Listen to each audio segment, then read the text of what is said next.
Hey everyone, and welcome back to my completionist playthrough of the Baldur's Gate Saga with SCS. And here we are in front of our newly obtained Planar Sphere, and we're going to go back inside to take care of some wizardly business, now that it is our mage stronghold. And I guess we're going to leave our buddy Lavok here at the doorstep as a warning for anyone who might want to approach. What is it? Certainly. You are welcome in my sight. So here's Reyna, the leader of those Solamnic Knights that we've met before.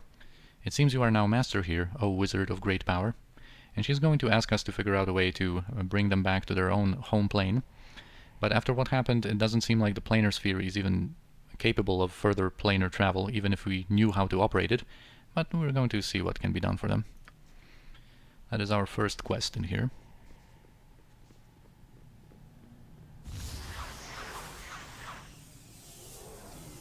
I had thought you would be taller. I am here as a contact and a master, and I will thank you for keeping your tone civil.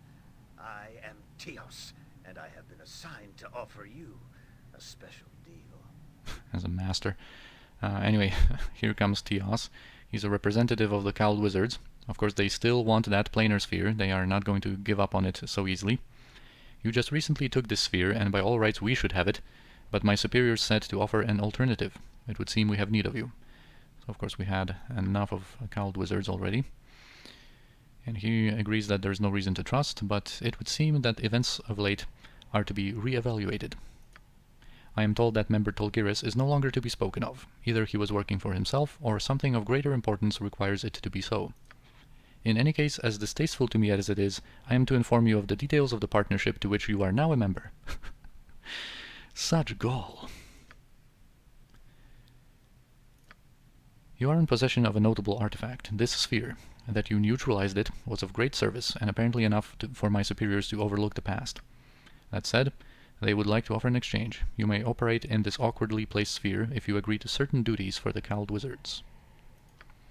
It is simple. You may have this place and act freely as a wizard. In exchange you do the odd task for us, acting when we can't because of political or other reasons.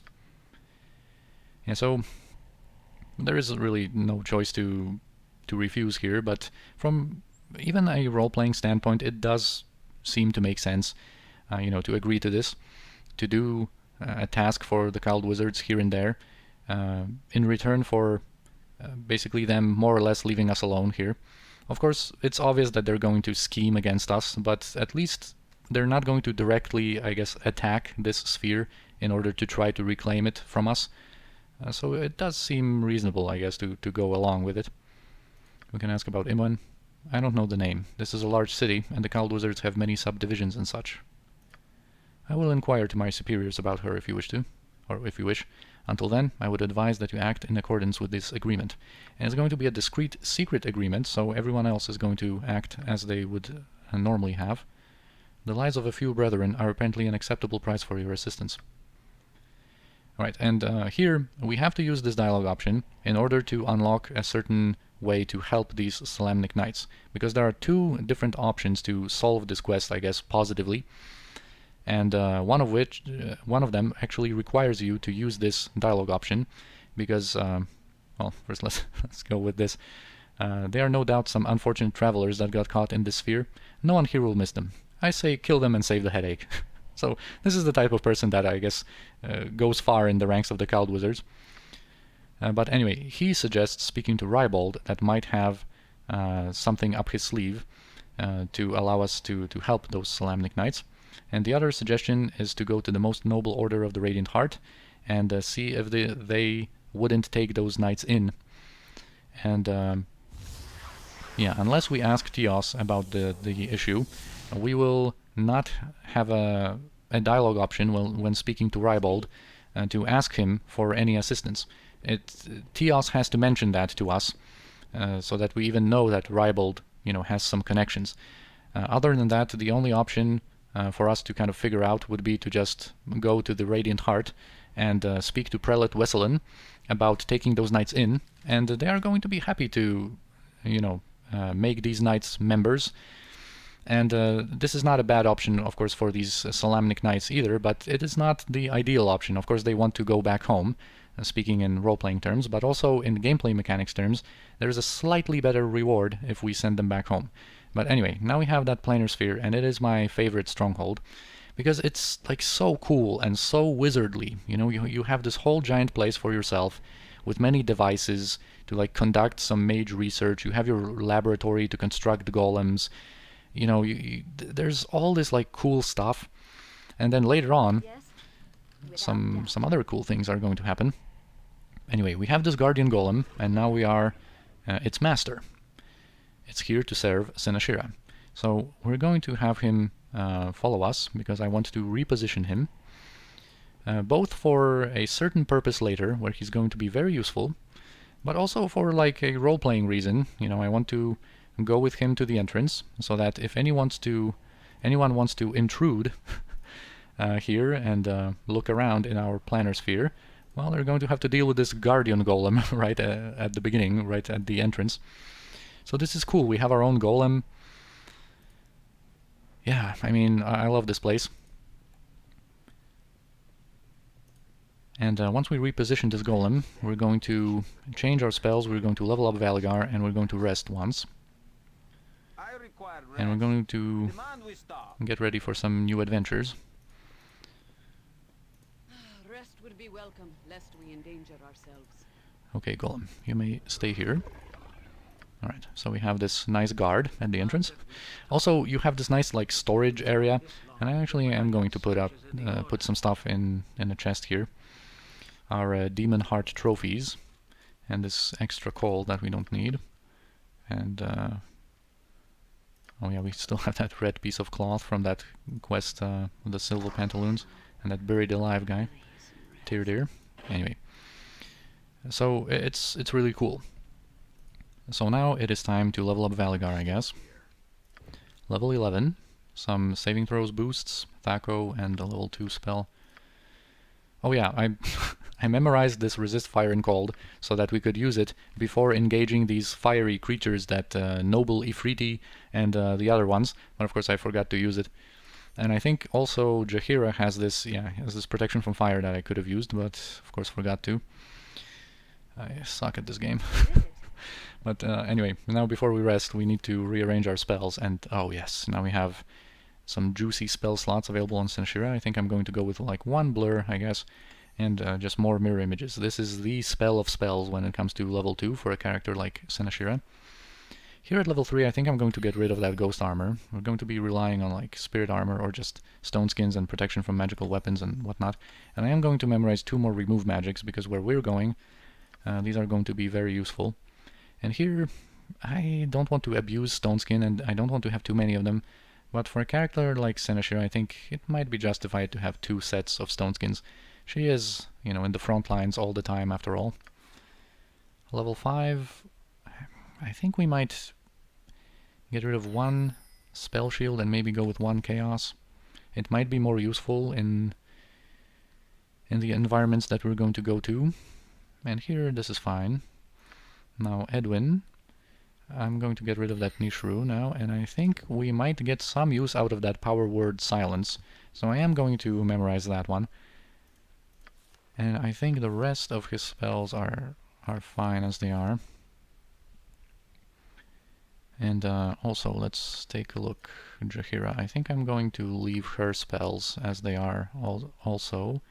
But when it comes to Anomen, I think we're going to have a nice option to use that Firestorm soon, but what I'm going to do is get rid of one of these sanctuaries. I'm not really using them all that much, like as much as I thought I might.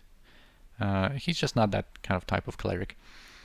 And I would like to have some more remove fears, because from now on we're going to be meeting some foes like fiends and some other creatures that are going to have fear at their disposal more often. And also, you know, having them in abundance is just nice, because sometimes, you know, they just get dispelled or simply expire, and we don't want to lose control of our characters due to fear. Alright, so now we are not ready. We still have one more identification on our glasses. So let's use it to just have this ring of danger sense. Yeah, 25 to detect traps, but it's not going to be of any use to us. We're going to sell that. And the shield can be identified later. And also one thing that I forgot to mention is that the cool thing about this Staff of Fire and the spells that it can cast is that it's usable by anyone. Just monks cannot use that, but anyone else can use that and place a fire shield on themselves or just summon some distractions. So it's really cool. Alright, now we can rest once. And now it's going to be 3 in AM. So we are going to have another vampire encounter. So I'm going to pre-buff Senashira, who's going to do it for us, as always.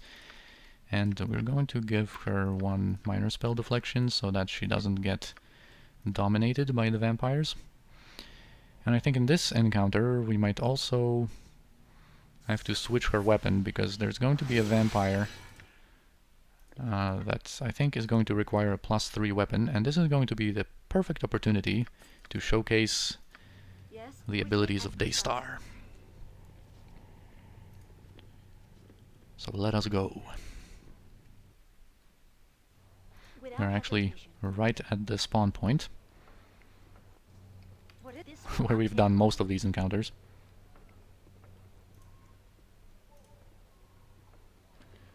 Let's move the others a little closer, but not too close. Alright, here they are. 3 vampires this time. And here is Tanova. And if you remember from Baldur's Gate 1, from Cloakwood, from that spider section of it, we have stumbled upon a lair of a creature named Centiol, who mentioned John Irenicus, and that it was him who turned her into that kind of blobby creature, because she was in love with him to the point of actually murdering his wife, Tanova. So I'm not sure if this is supposed to be some kind of a connection, if this is the real Tanova, just kind of resurrected as an undead vampire, or if this is just the same name. But anyway, out of my way. I have no time for you. But she's going to know if we lie here. It doesn't matter what we respond with. Yes. My weapon is of no Oh yeah, use. she does require a +3 weapon. So let's have Daystar and showcase some of its abilities. Boom! Look at that nice damage it deals to undead. That's nice. But also, what I think we might do is showcase Sunray, and we'll see if any of them will survive the cast of it. Boom! I think Tanova, yeah, she saved against that, so she quote-unquote only got damaged by like 46 damage. But of course the other vampires didn't save, so they got hit by 1,000, and they died instantly. But still, Tanova is someone that we have to deal with. And oh, she shifted into a bat. This is the most annoying form. You know, she is here, she's kind of regenerating, and you can see that this is kind of like bugged out. This is a form that they use to run away, and it cannot be like targeted normally. Just with a script, for example, to attack the nearest enemy, you can deal with that. And as you can see, we are able to like hit her from range, I guess.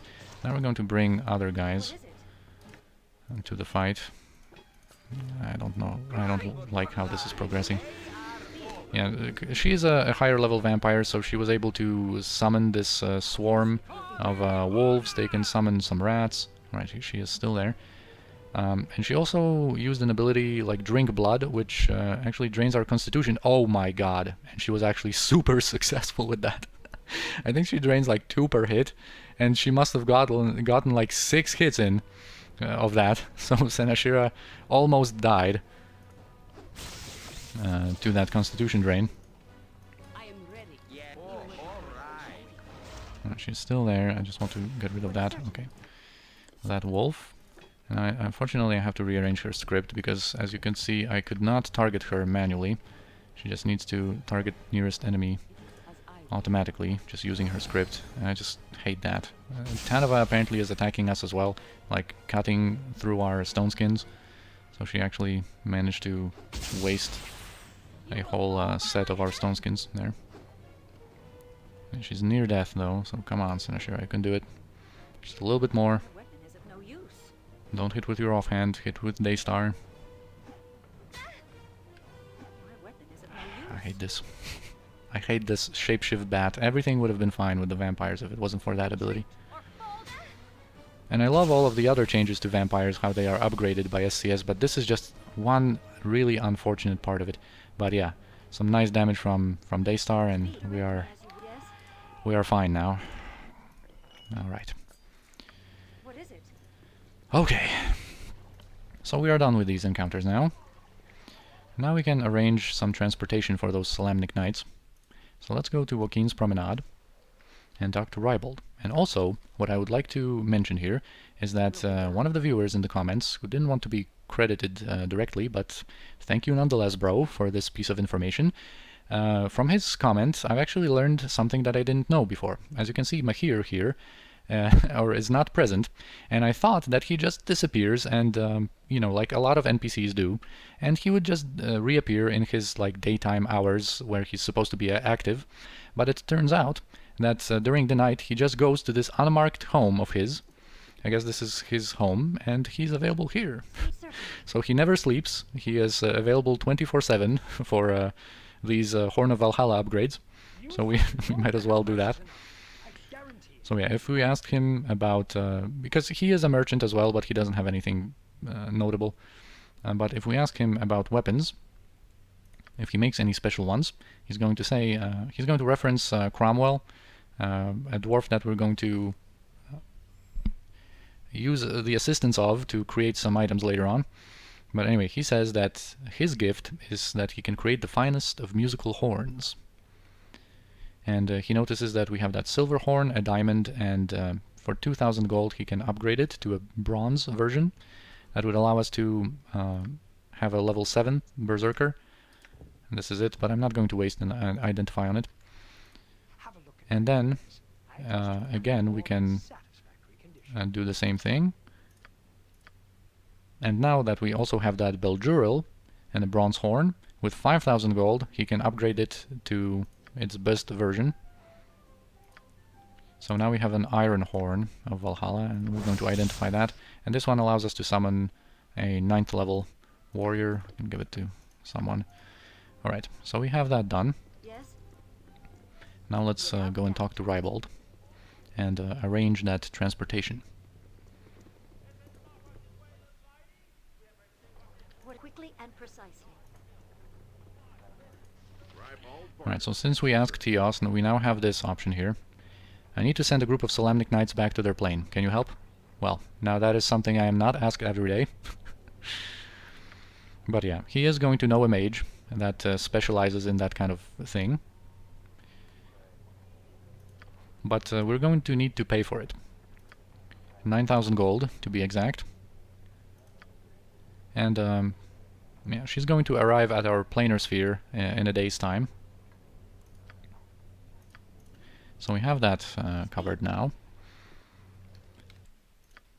And now let's actually go to the Temple District, because I think we might witness the ending of the Garrick, Sarando, and Lady Erlana situation. And there's also something that I would like to mention there. Alright, there it is. I welcome you with outstretched hand. Oh, Sir Cadriel, actually, you're not supposed to reference Animen. If it must be done. I welcome you with outstretched Oh, hand. here it is. So, there is going to be a wedding between Lady Elorlana and Sarando. So a happy ending here. It was your words, little gnome, that stole my heart. Placing them in Garrick's mouth did not for me. I'll love you for it regardless. Yeah, but apparently there was kind of a happy ending for Garrick as well. He was able to meet some Kalimshan lady.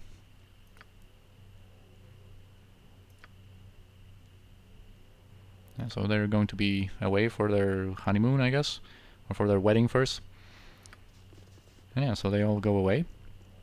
And also what I wanted to mention, I completely forgot about it. And in the comments, a user by the name of GMJ7, I believe, reminded me that this is of course a reference to Cyrano de Bergerac, a classic piece of literature in which Cyrano, because of his big long nose, he doesn't consider himself worthy to pursue his love interest. His love interest is actually his cousin, Roxanne. And through a fellow military man named Christian, who is handsome but he doesn't know how to talk to ladies, he kind of seduces Roxanne by writing letters to her. But here we have a much better ending for Serando, because Serrano, in that Cyrano de Bergerac, actually doesn't get the girl. Only moments before his death he is able to reveal that it was him who wrote the letters. But anyway, here is Prelate Wesselan. I'm just here to showcase that we also can propose that these Solamnic Knights become members of the Radiant Heart here. Yeah, they would be honored guests here. There is always evil to strive against, even if they are not in their home plane. Yeah, so this is, like I said, a slightly worse option, both from a role-playing perspective and a gameplay mechanics perspective, but we're of course going to use the assistance of that mage from Rybold. But anyway, that is all of those different little things that I wanted to take care of, and now is the time to do some more planar business, I guess, while we are in that planar mood, I guess. Now is the time to go and explore the Planar Prison. So of course, a pretty long while ago, we've helped rescue Herdalis from the shackles of Mekrath, and we returned him to this Sigil troop, led by Raelis Shai, but they will, before they could go back home, they were captured by these bounty hunters, and there has been this portal available to us ever since. But of course we had more important things to do back then, but now is the right time to actually go and do that fight. I'm not going to buff up with stone skins, and with some of my more important buffs, like chaotic commands for example, I'm not going to do that yet, because these buffs might get dispelled, or like stone skins might get cut through, or some of them might expire before some more important fights that await us a little bit later. But once we step into this portal, we are going to have a fight on our hands right away, so I am going to buff up somewhat. I think we maybe want one spirit armor on Senashira. Now Edwin, I think I am going to buff up Edwin with stone skin. And now we're going to get some more mirror images. I think Anomen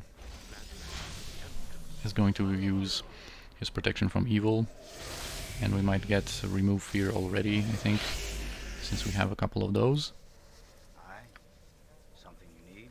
I think we might just like bless up and chant. Edwin is going to haste us.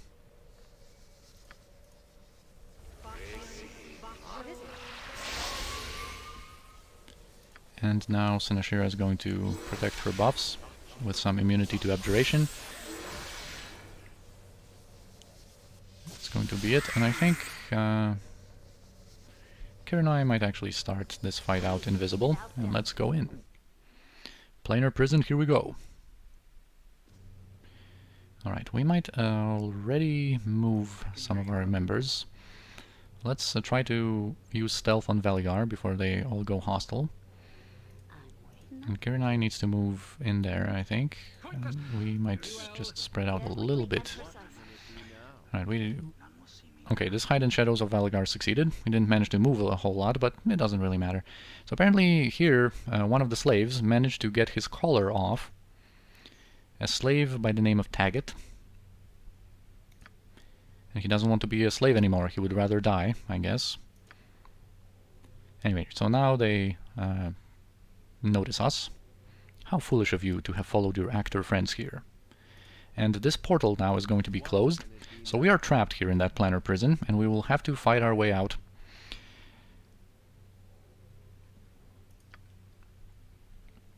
Anyway, of course this always ends up in a fight. So here we have Awil, which I think in the game files he is supposed to be a bard, I think, and he's kind of just acting as a fighter would. He's going to have some backstabbing buddies, and I think that's not even all of them. I think there's more of them invisible, at least once. I think a halfling fellow. And then we have these two Yuanti bounty hunters, and one of them is a cleric, and the other one of them is a mage. And I don't remember which one is which right now. So we'll see. If this is a cleric, we might be able to backstab him with the Valigar. And if this one is the cleric, we might be able to backstab him with Kirinai. And if it's not, we're at least going to probably be able to detect some illusions. And while we're waiting, we're going to just What is it? hit Awil, I guess, for a little bit. And I think they're actually neutral aligned, so a quick Holy Smite that I was considering here is not going to do us much good. I think we're just going to focus on Anomen's physical abilities, and let's actually give him drop on Holy Might that I should have pre-buffed with. Retreat or fall before me. Alright, so this guy is a mage. He has Globe, Stone Skin, Mirror Images, Improved Invisibility. Alright, change of plans. We need to have Kirinai detect illusion over there. And we might actually go and Without hesitation. Have you nothing else to do? hit that cleric as much as we can.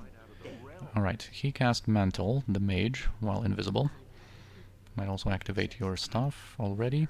And Fall by my hand. oh, already these thralls are approaching. This is because of SCS. There's a group of them over to the east, and they should be a separate group, but because of SCS, like better calls for help and whatnot, they decided to join in. So yeah, this place is going to be populated by these thralls, and as we're going to learn later, they are controlled by these callers, and they unfortunately cannot, you know, act as they would like to.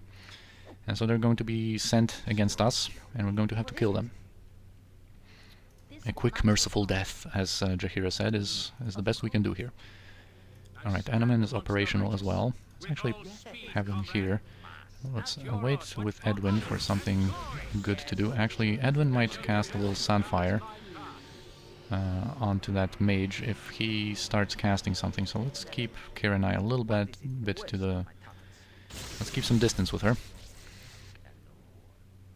Speak. Alright, and here we're attacking that cleric. We might be able to backstab him. Okay, no backstab, because you were too slow, Valigar. Let's actually hit these other bounty hunters, and we can maybe backstab this thrall leader here.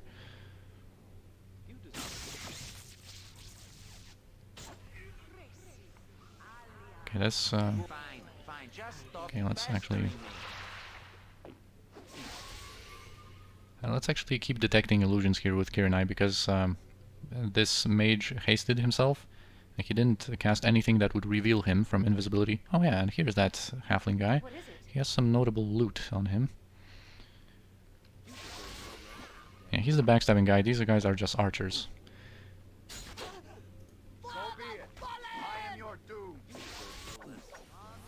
Alright, so now he's casting. Let's use a little Sunfire on him, perhaps. And you're still unsuccessful with your detect illusion here. Speak. Alright, we're getting rid of these guys. There's another thrall fighter approaching.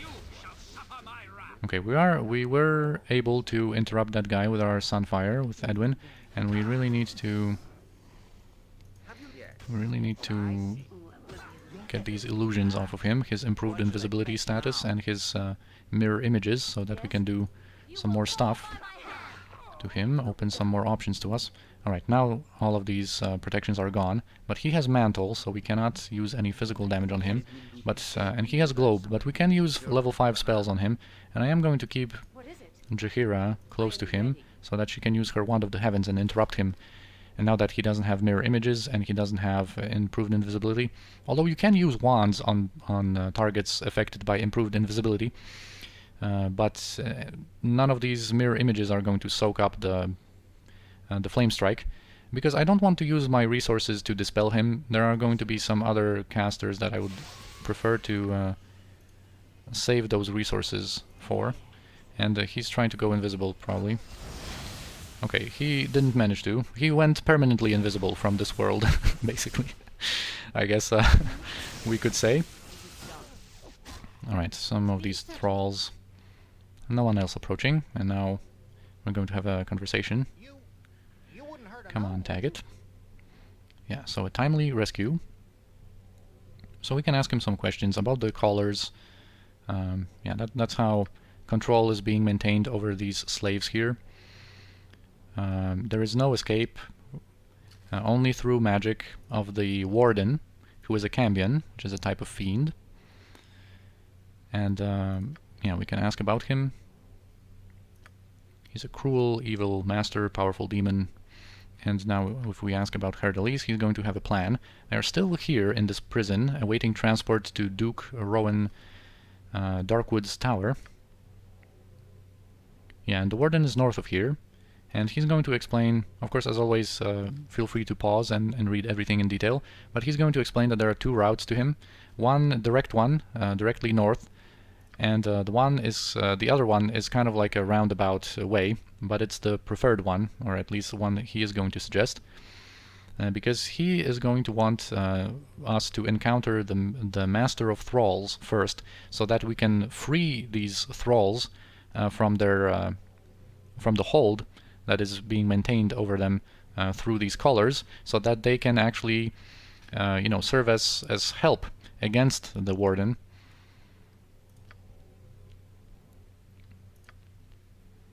Yeah, and not aid him in the battle. So the Master of Thralls is a lesser Tanari, who holds a device that we will be able to destroy.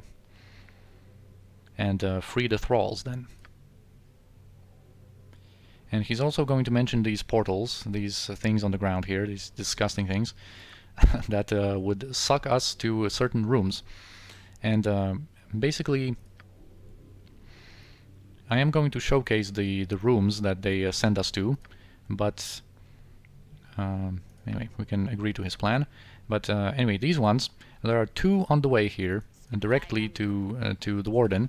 And basically what happens here, I want to showcase these encounters, but I will make a separate kind of addendum kind of video, or like attach it to a different episode where I showcase these fights.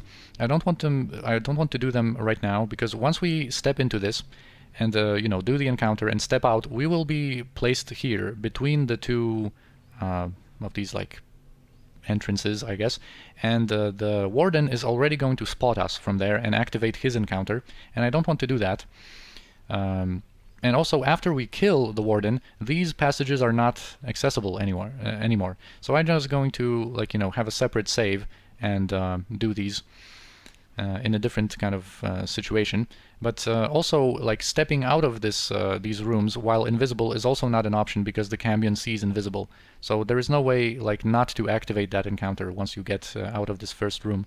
So we're going to go west, and I think I'm just going to save here, because and dedicate the next episode for our Planar Prison adventure. But we are going to loot these guys later. They have some really nice goodies. These guys and some later guys. There's some cool items to be obtained in the Planar Prison. But since we have haste active, since we have still our buffs active, I'm just going to do a couple of fights right away once we start the next episode. So for now, I thank you for watching. I hope you enjoyed, and I'll see you next time.